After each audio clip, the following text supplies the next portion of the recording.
big news. Tammy Lynn and I are gonna have a baby. Congratulations! Thank you. Wait, how? That's the thing. We need a donor. Think how awesome this baby will be. Can I steal a little love? Tom Brady. 2 MVPs, guaranteed Hall of Famer. Now let's give him a hand job into this cup. And that's at rest. What the hell? Get out of my house! And take your damn bear with you! A perfect spiral! Can I grab a little love? Ted is coming again. No, literally, that's what the poster literally was. It's a picture of Ted, and he's coming. I mean, just like how the first movie he said Ted was coming, and it's got this image of Ted looking, supposed to be looking at the computer screen, but looking very creepily into your soul. But hey, it's Ted. We'll allow it. But welcome to Time About the Movies, everybody. Today we are wrapping up June 2015, looking at the 3 films of June 26, 2015. The biggest of the new releases of them are Ted 2. Newlywed couple Ted and Tammy Lynn want to have a baby, but in order to qualify to be a parent, Ted will have to prove he's a person in a court of law. So it's kind of a legal movie in general, but it is what you expect. If you love the first movie, you're gonna probably really enjoy the hell out of this one too. Because I did enjoy the first Ted film a lot.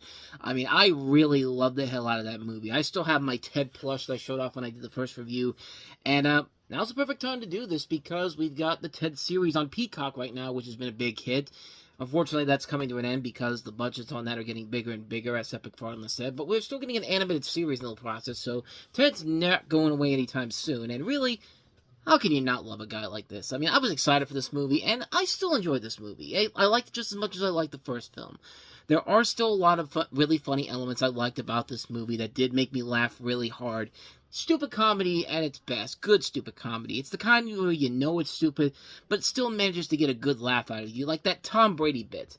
Like, that's funny stuff right there. I like the fact that Tom Brady has a sense of humor to himself in general. Like, when he's off the football field, when he's not being a torture to everyone he's ever played, including my Steelers, he's alright. He can be a decent entertainer in general here. So, yeah, I thought that was pretty fun overall. But let's start with some of the complaints that I had about the film in general. And one is the plot, which kind of takes a lot of elements from Family Guy. Several parts take from different episodes. The main plot is basically the same one, where Brian was trying to be seen as a human being in a court of law. That was way back in season 1, back in '99. There's a lot of cutaway gags that make it the bit into the movie. Like, there's parts where they're literally taking cutaway gags from other things. Like, one of the big ones was, Ted's doing his routine of John Candy's mess around thing from Planes, Trains, and Automobiles, which they did that on Family Guy in the Star Wars special. I think it was the last one they did. But yeah, you can definitely see a lot of that stuff right out of the get-go. But to the movie's credit, it does work with Ted. They even take quotes from episodes and use them here. Like, there's a bit where Mark Wahlberg, Amanda Seyfried, and Ted come across a marijuana garden, and Seyfried says, no words, should have sent a poet, like the same one that Peter said when Y2K happened and his family goes to buy the Twinkie factory. He's literally saying the same thing, although that line in and of itself is taken from Contact. So yeah, it takes a lot of moments from Family Guy, but the first movie did that too. But they were very few and far between, and that movie was clever enough to not let it get in the way of the actual story. Here, it seems to be a little bit more of it here, and it's out of the open here, but I mean, it never really, this is more of a nitpicky thing with me. One of my real biggest problems with the movie in general is it does the Shrek the Third route, where we take a villain from the last movie and make him the main villain again in this movie. I mean, Giovanni Ribisi is back as Donnie, and he was one of the big characters I really did not like. I thought he was kind of a pointless villain, and wouldn't you know it, he's back in this movie too, and while he's not as obnoxious as annoying as he was in the first film, you really could have done it without him in general. But surprisingly, my biggest complaint about this whole thing is, it's not even with the movie itself, but just the weird product placement I have ever seen. This whole subplot with Hasbro. There's a part in the movie where Donnie's hired as a janitor and offers an idea to take Ted, pending on whether he loses the case, and study him in hopes of discovering the secret to creating more living teddy bears, to the head of Hasbro, played in the movie by John Carroll Lynch, a great character actor. Now, here's a perfectly logistical question here. Why would Hasbro attach their name to this? I mean, let's think about this. Hasbro gives them the rights to use their name and brand. You see their logo on the building. You see the My Little Pony and Transformers characters throughout the film. But imagine if the execs at Hasbro saw this movie and saw the part where they're literally torturing Ted by having him take down with Donnie sticking a knife in his crotch. I can't imagine what the CEO of Hasbro was probably thinking to themselves. It's like, what are we thinking attaching our names to this? Now, let's be fair to Hasbro. This is not as bad as, SeaWorld going to... the producers of Jaws 3D going to SeaWorld and says, hey, we want to do a movie where our killer shark is going to rampage throughout your theme park. I hope that's okay with you. And someone in SeaWorld's just like, yeah, man, you're good to go. You're popular still. Although the CEO of the person at SeaWorld who probably greenlit that probably was smoking a lot of drugs back then, because it was the 80s. It was the drug generation. But I digress. I mean, there's also another reasoning behind why Hasbro put money to... I don't know why. Maybe there was another reason why Hasbro put money to the name attached to this. Maybe they were going to put out some... I lost my train of thought there for a second. Some Ted toys. I can't believe I completely forgot about that. But yeah, it seems like a harsh move from Hasbro to put their name on a scene, as it shows their company is kind of evil. It's kind of like when Pepsi had product placement in a heavily violent action movie in Cobra, but I mean, then again, back in the 80s, I mean, pretty much anybody could put anything attaching to their name to it. I mean, Pepsi put their name to the Garbage Pail Kids movie, for Christ's sake. But yeah, those are some of the big complaints I had with the movie. But overall, a lot of this I did really like. The chemistry between Mark Wahlberg and Seth MacFarlane is still there as John and Ted. They do work off each other very well. It's still really funny. I really liked Amanda Seyfried. I thought she was a great love interest and foil to these guys in general here. And even though I liked Mila Kunis in the first film, and I kind of feel bad she got kind of screwed over in this, kind of like her character Meg on Family Guy does every week, but I thought she was better. I did think she was a little bit better. I mean, I like Mila Kunis, but Amanda Seyfried I thought was really, really funny in this movie. She had a lot of really good one-liners, and she worked very well with Ted and John. I thought they all worked against each other very well. A lot of the other characters in here are really good too. You got Morgan Freeman playing a lawyer who's willing to take on Ted's case. John Slattery has a good brief role in here. Dennis Haysbert, as I mentioned, Tom Brady, Jay Leno has some brief bits of comedy that work. Patrick Warburton and Michael Dorn are great in this. Liam Neeson has this really bizarre but still funny bit where, Ted's working at the supermarket and Liam Neeson comes in, with this box of Trix cereal, and he's just like, this says Trix are for kids. And he's completely serious. And this is what makes Liam Neeson such a great guy when it comes to, like, straightforward comedy. Because, like with Leslie Nielsen in the Naked Gun movies, he's the straight man. And he plays this so seriously, and it just works to a T. That whole bit has a nice payoff at the end of the movie. It's just like, man, if you watch that movie, you could see that this guy was prepared to play the son of Frank Drebin in the recent Naked Gun movie. But other than that, the comedy in here really is very good. Like, yeah, a lot of it can be predictable, but there's still a lot of funny stuff to watch in this. Like, there's a couple of bits that don't really work. Like, you got a bit where Ted's trying to hide from Donnie in the sea of toy bears that literally looks like him, and you can see where it's going a mile away. But to its credit, it does have a really good, funny payoff that also works as a callback to the first movie, and somehow incorporates the Teenage Mutant Ninja Turtles costumes for the 90s in there. The good ones, not the god-awful Ninja Turtles 3 ones, but in fact, a lot of the callbacks from the first movie get a nice, funny payoff in here. And yeah, while some of the elements of comedy are taken straight from Family Guy, most of them do work in the live-action setting. And at 2 hours long, it never really feels like you're sitting there for the longest time. I mean, there wasn't any part where I felt like they could have shortened it or taken it out to move the story along, except for the stuff I mentioned before. And here's the thing with Seth MacFarlane in general. I thought back then he got a lot of unnecessary backlash against him. He still kind of gets it today, but not as much as back in the day. The guy really is a talented entertainer. He's a guy that not only is a great animator, and he's a great actor, but he's a damn good musician, too. You listen to some of his music, his albums that he's done, I mean, they're incredible to listen to. I mean, he's done more than enough to prove his ability that brings us a lot of great stuff of him. I mean, granted, A Million Ways to Die in the West wasn't the best ever, but it was still a fun movie overall. I mean, he's been behind some stuff that hasn't been that great. Border Town, which came out a year later, was pretty bad. And not to mention the Good Times reboot that he produced, but he produced that. I mean, you could put anybody's name attached to it, but just the whole idea of an animated Good Times reboot, looking with the way that played out, like just, yeah, it's just terrible. But again, who hasn't had a bad project under their belt? Some of the greatest filmmakers of all time had bad movies under their belt. Steven Spielberg, Christopher Nolan, some of the great directors we know in the business. I mean, this is not new stuff here. And I really enjoyed the hell out of Ted 2. I really think it is a movie that is as good as the first film. It has a lot of problems, yes, but there are comedy bits that do work.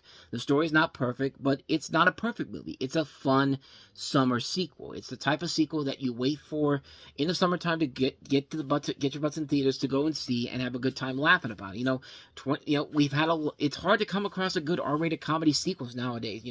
22 Jump Street, Beverly Hills Cop 2, Harold and Kumar 3, American Pies 2 and 3, everything else, Hangovers 2 and 3, Horror Bosses 2, Harold and Kumar 2, Beverly Hills Cop 3, American Reunion. They're just not good movies. But this, I'm so relieved to have a comedy sequel that actually ended up making it work in the end.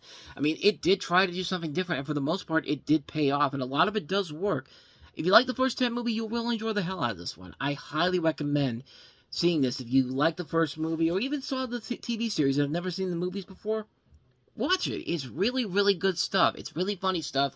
I kind of wish Seth MacFarlane would go back to making movies again. He hasn't really done a whole lot of directing films. He's done a couple of movies, like where he's done voices, like the Sing films, and I think he did something else. I can't remember what it was, but he's gone back to mostly doing television stuff. But I mean, yeah, I really like him a lot. I think he's a great entertainer, and the Ted franchise overall is probably his best work in general. I mean, yeah, American Dad comes close, and he's done pretty good with the Orville as well. And he also did Cosmos, too. He has a lot of good stuff under his belt. I mean, the guy is a great entertainer, and I think the Ted franchise shows how good this guy can really be. So, there you go. That's my thoughts on Ted.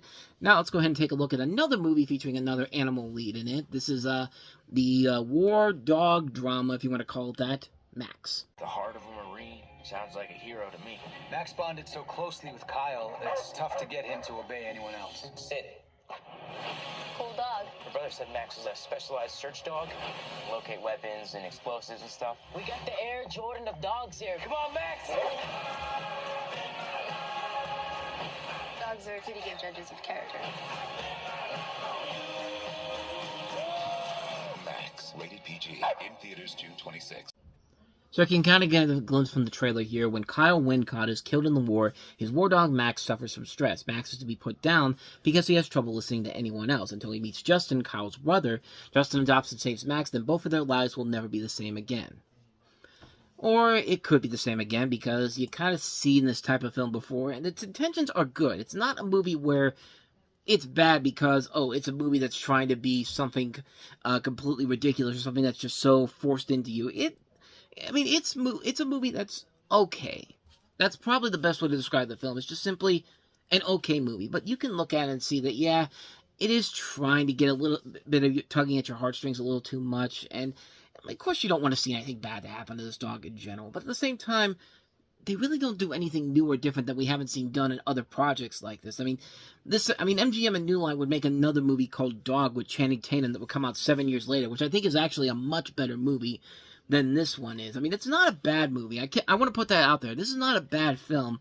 But yeah, them saying that it does kind of tug at your heartstrings a little too much, I can kind of agree with that. I mean, it is a film where it is just kind of like, yeah, I get what they're trying to do here, but yeah, you can also look at it and see that they're trying a little too hard on the emotional manipulativeness, but like I said, it's not bad in general. It's just a standard movie in general. It's a film where it's just kind of like, it's alright. It's nothing too amazing, nothing too spectacular, but it delivers on what it promises. If you're looking for something that's outside of if you've seen all the other big family films this summer and you're looking for another one to take the kids to, I think this one will do just fine. But yeah, it's nothing on the level of something like a Marley and Me, or, some other dog movies of this kind, like Beethoven. I think it's just okay of a film. Nothing too amazing, nothing too spectacular. It is what it is, so. With that said, let's move on to our last movie that we have here, Samuel L. Jackson starring in Big Game. This May, the biggest game of the season is not on the pitch. Who are you? The President of the United States. I will deliver you the president. Big Game. We gotta cock it. In cinemas May 7th.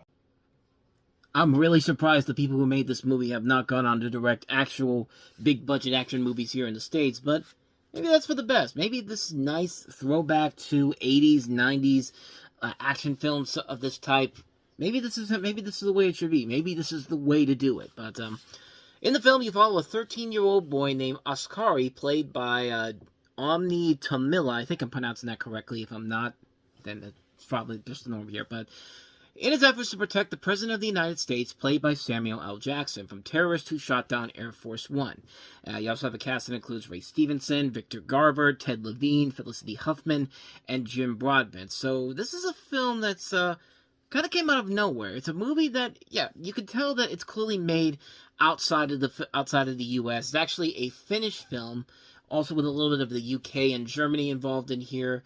And like I said, man, it's a movie where it really does work simply because of the fact that it does feel like these old school 80s, 90s action movies we all grew up with when I was a little kid watching Die Hard for the first time, Passenger 57, these movies like Under Siege, like, you get the idea. Like, these are movies that we grew up watching, stuff we saw later on as we were getting more into movies, like, for me, example, like seeing the Rambo movies, the Schwarzenegger films of the 80s, but, yeah, it's a film that is very fun, over the top, and really, it is just a ton of fun. I'm starting to realize that, yeah, I completely have no idea what the fuck I'm talking about, because this guy has gone on to direct some action movies besides this one. I thought he kind of came and went, but no, I did not realize that this was the same director that did the Sisu movies. I haven't seen the Sisu films, but everyone keeps telling me I should check those ones out. But hey, after watching Big Game, that's probably an option. I mean, I should see these films, but yeah, I'm stupid for not thinking that this was the same director that did that. But and speaking of Rambo,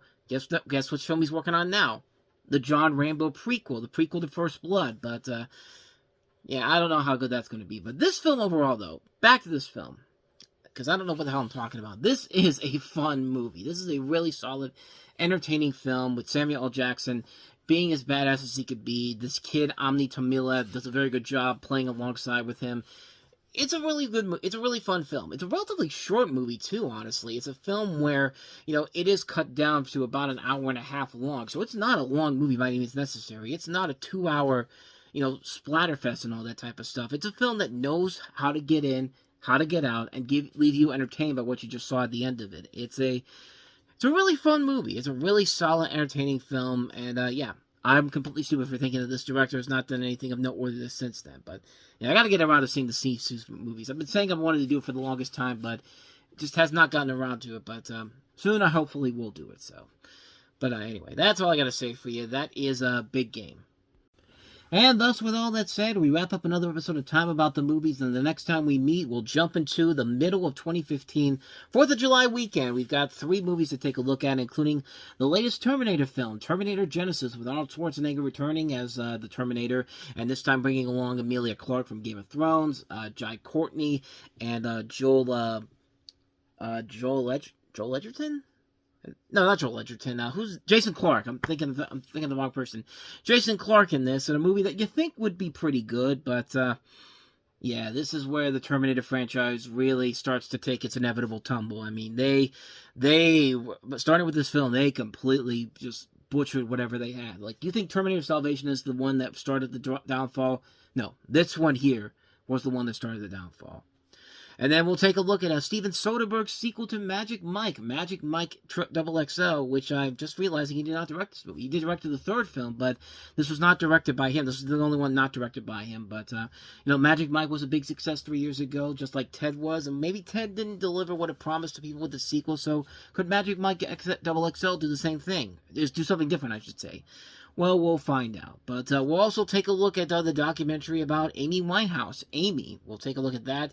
The Oscar winner for Best Documentary that year, and rightfully so. But we are going to head on out of here, and we'll touch on those films tomorrow. With all that said, though, thank you so much for watching this, and I hope you enjoyed it. If you did, please go ahead and do me the honors of hitting that like button, that subscribe button, and that notification button. Also, don't forget to check out our playlist, and don't forget to check out the previous episode we did. With all that said, whether it's in the past, the present, or the future, I will see you at the movies. Take care.